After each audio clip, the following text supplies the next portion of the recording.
Good morning, book friends. It is Sunday, April 6th, and it is time for this 1 week, one shelf challenge, second episode, whatever you want to call it.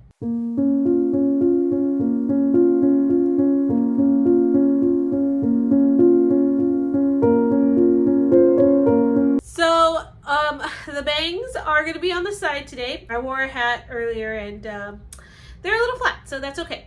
But I am excited for this week's shelf. As a recap, my husband was supposed to pick a shelf that I will be reading from this week. And then on top of that, I had to read the lowest rated book on that shelf. Well, my husband was really kind. I didn't tell him anything, but he did select the Fairytale Retelling Shelf because he knew that I was getting back into the fairytale retellings. I had a lot that I put on my list since February, and he also noted that I did pull lowest rated, so he figured if I was going to read the lowest rated book, might as well read it from a genre that I really enjoyed. So we did, so he did pick that. So that was very thoughtful. So out of the books on that shelf, we see that I selected a book by Melanie Dickerson, and this is a first book in a series, which is the Daracot Tales series, and the book is Court of Swans. And so this is my lowest rated and book that I have not read yet. So it is sitting at a 3.71. Let's go ahead and see what this book is about. So I pulled up Goodreads, and it says, where there is wealth and power, there's always someone willing to do anything to take it. England, 1381. I think it's Delia. So Delia's idyllic life as daughter of an earl is shattered when her father dies and his wife accuses Delia's 7 brothers of treason and murder. The youngest is only 10 years old, but this doesn't stop the guards from hauling them off to the Tower of London. There they await a grim fate as Child King Richard II is executing everyone who poses a threat to his throne. Delia is their only hope for pardon and freedom. Sir Geoffrey did not expect his first assignment as captain of the guard to be the arrest of boys so young. He dutifully imprisons the brothers, but he can't ignore the sense, rooted in personal experience, that injustice and treachery are at work.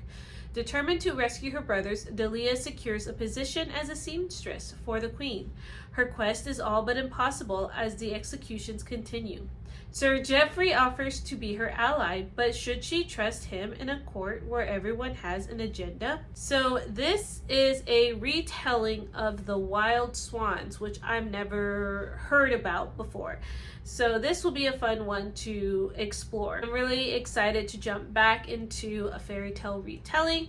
Granted, I kind of wished I am pulling another book that I am in the middle of a series of, but I mean, it is what it is, and I'm not mad at it at all. I have heard many great things about the Daracot Tale series.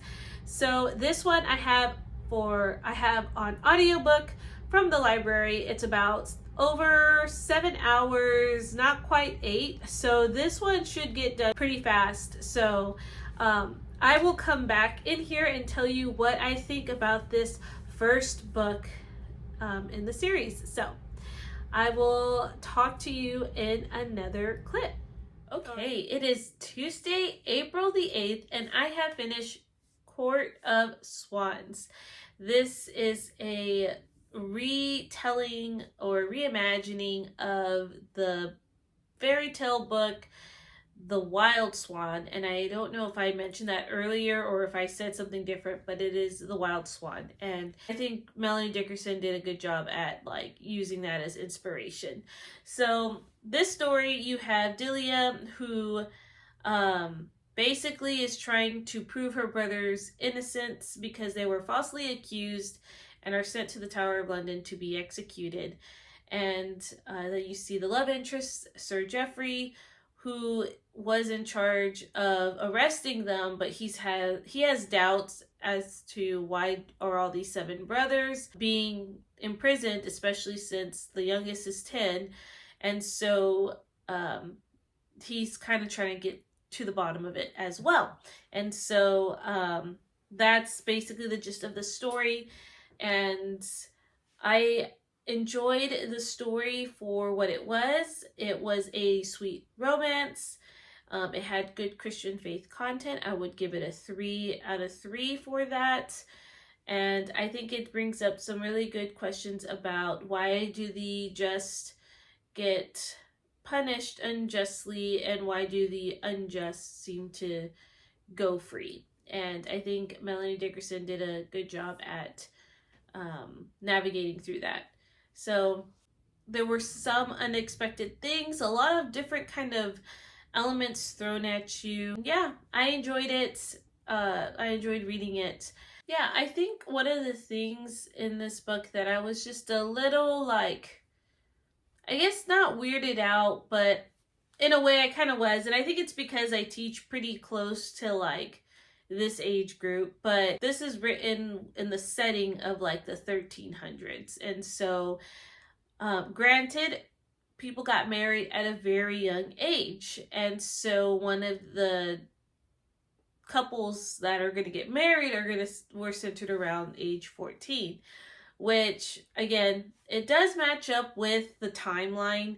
But I guess as a teacher, especially teaching children around age 11 and 12, it was a little weird, but I had to remind myself, like, okay, this is, again, written with the idea of, like, this was the setting, this was the timeline, and so, yeah, that was just it, and it was just something I just had to, like, just remind myself to not think too much into it. But it wasn't like a huge thing, and it wasn't like very much focused on that between the two characters. They weren't like a main character. So Delia, I think, was 18, I believe, in the story. So it's still young, but I mean, it wasn't like extremely young. So anyway, that was my only quip about it, but everything happened pretty fast-paced in this book. So if you're looking for a YA historical fiction retelling that is pretty much fast-paced and has a lot of different elements, like a mystery or has like a sweet romance, this might be a book for you. And if you like faith elements in it, this would be a book for you, I feel. I like also how Melanie Dickerson addresses, because things happen in life, you can respond in different ways, and you see different characters who handled life's circumstances and how they could either handle life in a bitter way, in a fearful way, or in a way to where they can not be defined by what life or circumstances have thrown at them, and them relying on God to help them through these circumstances, instead of like everybody getting like a happily ever after or a like a happily ever after. So I hope that makes sense. But yeah, so I'm assuming the rest of this series is going to be based off of the 7 brothers next. That's my guess. I haven't even looked at book 2, but it is definitely going to be a series that I want to continue in. And one more thing I wanted to mention. It was interesting to see how the political side of things connected with like the church side of things, because there was a character who mentions that she had influence with the political court just because of her position as, I guess, the head nun or something like that. So that was interesting to kind of read a little bit about. Also, I kind of wanted to see more of like where the swans came in. There was a scene about a swan, but I guess, I don't know. I felt like I wanted to see more of the the Swans. Now that I have finished this, let's go ahead and see what I will be reading for my next book on the shelf. So I'm scrolling down, and the next book I see is part of a series that I have started, but it is not the book that I'm on. So what I'm going to do is I'm just going to skip it because technically it's not the book that I am on, and I'm not going to read the whole series up into that book. So, but I'm also not going to skip to the book that I am on because technically that book rated higher than some of these other books. So I hope that makes sense. So I'm just going to go ahead and scroll down until I get to the next lowest book that I have not read. Okay, so after a lot of scrolling, it landed on the second book in the Derricott Tales, which is Castle of Refuge, which is a 3.96. So, again, a lower rating, but I'm nevertheless excited to go ahead and move on in this series. Before I read it, though, I just want to put like this disclaimer. Let's say that I kind of skipped a few books, and for instance, this one is a 3.96. Well, I had passed the third book, which was a 3.90. That's the third book in this series that I'm reading.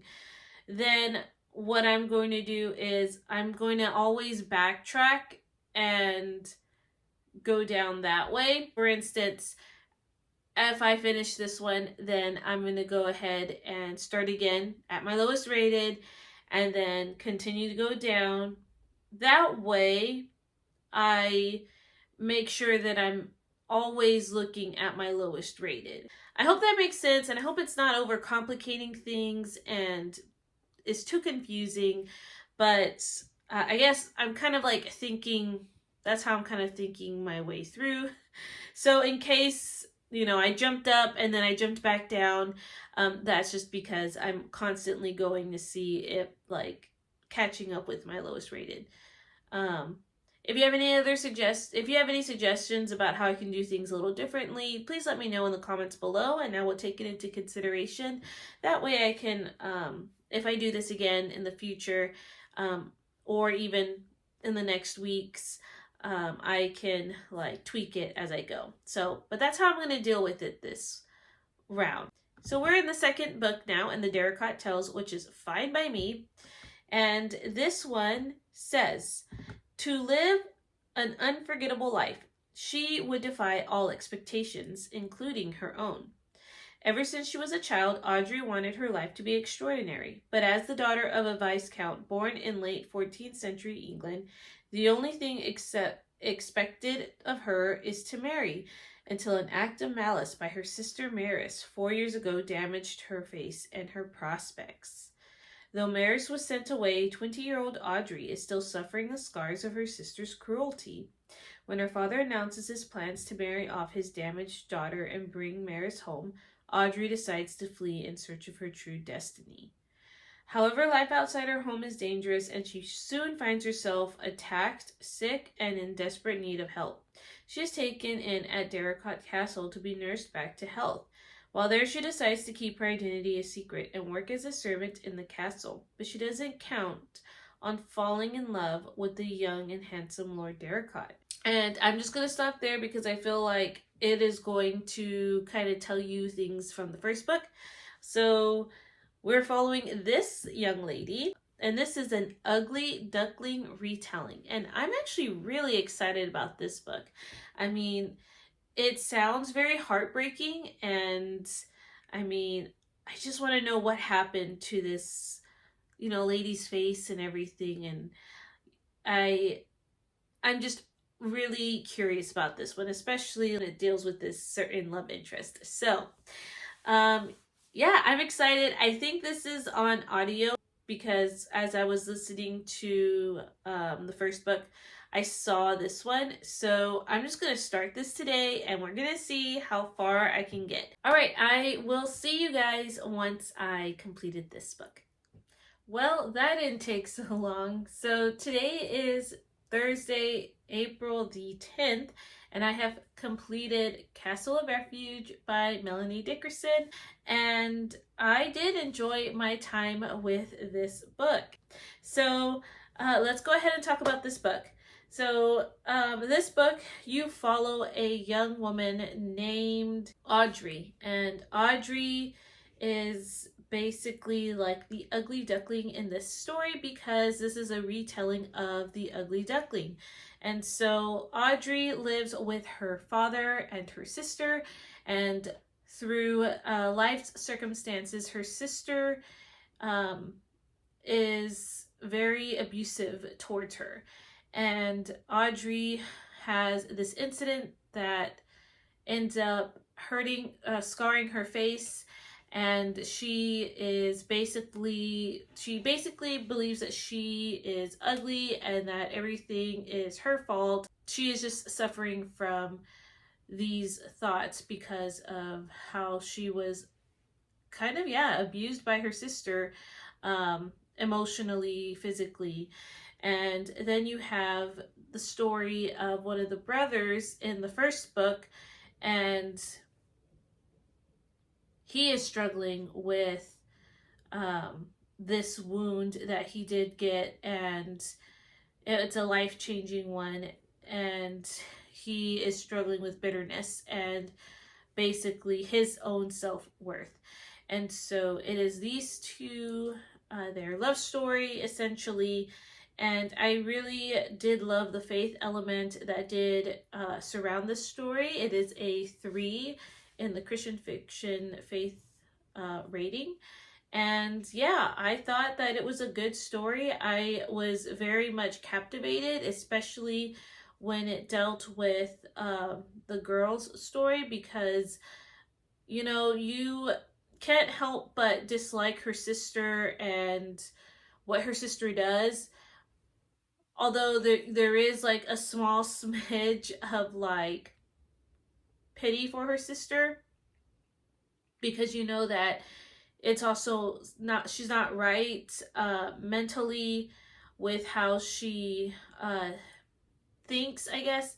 And it kind of brings up that question of how she might have been treated back in the day when there wasn't really help for people who suffered from their own mental health. So I thought it was interesting that the author kind of took this route, and it was engaging, and I just found myself like wanting to know what would happen next. So this story also is fast paced. However, a little part of me felt like towards the end it kind of went on a lot longer than I felt like it should. This is just my personal preference. But I did, you know, still enjoyed the story and enjoy seeing these characters navigate through life with these scars and mishaps, I guess, and how they didn't let that define them. And I guess that's what I really appreciated much with this story, and using God as your source of strength. So I really, really enjoyed this book. I think a little better than the first book. So if I have a rating, I will put it here. But I had created a new rating system for my YA reads because I'm at a point in my life where I am just starting to not really care as much for YA, but I wanted to give this a fair rating. So I did come up with a list of questions that I just found kind of on Google to help me out, and I kind of put a point system there, and I will kind of go through it. And yeah, so once I do that, I'll put the rating right here. But it's not a bad book. I really do enjoy how Melanie Dickerson writes a lot of faith content in these books, and how she even takes, you know, a lot of struggles that not only teens, I think adults can still go through these struggles too. I mean, that's why they're called like struggles. So I think Melanie Dickerson does a great job at addressing that and putting a faith focus on it. So, yeah. Okay. Now, let's see what the next book is. I will be surprised if I get the third book in this series, but what I'm going to do now is I'm going to start again at the beginning to my lowest, and we'll see kind of where I will land in terms of the next book to read. And I think because these books are short, potentially I can get it done by Saturday. I don't know if I can squeeze in another book, but we'll see. So let's go ahead and see what I will be reading. So I'm scrolling and I had to skip 2 books because I'm not there in the series yet. And lo and behold, look at what I'm reading. I am reading Veil of Winter, the 3rd book in this series. I lucked out, guys. This is sitting at a 3.91, so it is only 0.5 lower than the 2nd book. This one's a really pretty cover, so I think this is my favorite cover so far. But this says, she's hounded from every side by treacherous elements and foes, but her greatest enemy lies within. In the mountains near France, the medieval princess Elise is being forced to marry, thus forming an alliance that will enrich her father but enslave her kingdom. Instead, she chooses to feign her death and flee to Prague to beg King Wenceslaus to help save her people. In England, the young knight Sir Gerard has a vision from God instructing him to help Elise on her quest. When he arrives to find she has been near death for days, he manages to revive her. However, thinking the stranger was trying to kiss her, the princess immediately distressed him. But her desperate situation forces her to accept his aid. Pursued by her enemy's guards over mountainous terrain, they must also battle the deadly winter elements. Her greatest challenge may be to overcome the voices of disapproval and accusation from her childhood. Will her emotions lead her into her true identity, or will they undermine her ability to work with Gerard and to save her people who desperately need her help? This says it is a Sleeping Beauty fairy tale retelling. I'm excited for this one.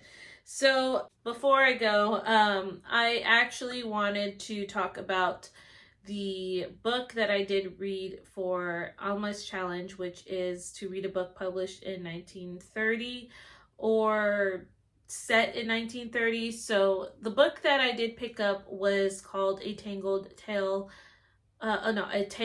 Web by L.M. Montgomery. And this book, I'm about 37% into this book. However, I am deciding I'm just going to not finish it. This book was a lot more complicated than I felt like I was prepared for. So the premise of this book is that you have this Aunt Becky, and you have 2 families, the Dark family and the Penhollow family, and it's kind of like those last names and like the whole clan essentially, and they marry the other clan, and so nobody kind of marries outside the 2 clans. So a Dark would marry a Pennyhollow and vice versa. You might have some distant Dark cousins interested in each other, something like that from my understanding, but there was just a lot of names. And the story is Aunt Becky is on her deathbed, and there's this jug that has been a family heirloom. There's this story with this jug, and everyone in the clan wants this jug, and they want to see who Aunt Becky is going to give this jug to. So there's a lot of like family secrets. Aunt Becky was just trying to get a rise out of people, so she's just like, I'm going to air out your business and tell you what I think of you before I die. And it was, at first I didn't think that I would read from her perspective. I thought it was just going to be right after she passed and then everybody's coming out with their family secrets. But no, she kind of just lets them have it, I guess, as her last hoorah. And I knew it was going to be a little messy, but I didn't think it was going to be as messy as it was. There were definitely members who had a potty mouth. There were members who are definitely looking at other married members in lust. And there was just some pettiness, and it was just long for no reason. And with the amount of characters, I could see why the book was long, but at the same time, I just was not enjoying it. That's mainly what it was. I'm still going to count it towards this reading challenge because I did get 37%. It was just a lot of drama. And then skimming ahead, it was seeing other members stealing the other members' wife, girlfriend, betrothed, interest, and it just got really messy, and I was just done. However, I'm glad that I gave it a go, and now I can pick up my book that I want to read for the 1940s challenge, either set or published, and I'm doing published. So the one I'm looking at is The Great Divorce. I don't have it yet, but I want to get it from my sister, so hopefully I can get it from her tomorrow. But this is the one that I'm deciding to pick up. And yeah, it's another C.S. Lewis, so it might take some time. That's where I'm at with this challenge. And I still have not picked up my biblical fiction retelling. If I'm being honest, I'm hoping that I'm able to get a biblical fiction shelf like through this challenge, so that way I can read some books off of there. But we'll see. So that's kind of like my thoughts right now. Okay, I am going to go ahead and get started with the next book, and we'll see how long it'll take me to read it. So I will talk to you soon. Okay, good afternoon. It is Saturday, April the 12th, and I just got back from a baby shower, so it's been a pretty busy morning, and I've been meaning to film this segment, but I did complete Veil of Winter. I think I fixed the angle of the camera. Anyway, Veil of Winter by Melanie Dickerson. And I really enjoyed this one too. I think it is probably on par with book 2, just my enjoyment of it. But yeah, Veil of Winter deals with this princess who fakes her own death so that way she can get help from a neighboring king to help save her people from the clutches of this evil king, duke, or whatever he is, guy who's trying to enslave her people. And then the love interest, he has a vision from God to come and save her, essentially. And that's the gist. And I liked the book in just the characters. The plot I thought was really interesting and neat. It's a Sleeping Beauty retelling. This book does have a lot more with like kissing content, in case you're curious about that. So it's a lot more than the past 2 books, I feel. So if that's kind of something that you just want to know, it does have a lot more with that content. But I liked the characters, like I said. I liked how the faith element in this book was a lot more strong. There were some points that did make me laugh out loud just because of certain characters, their character, how they reacted towards things, I thought was pretty funny. And this story does also talk a lot about suppressing emotions and how the princess was told her whole life to not show emotion. And so it does bring up the aspect of like emotions and feelings, and expressing those is seen as very impulsive.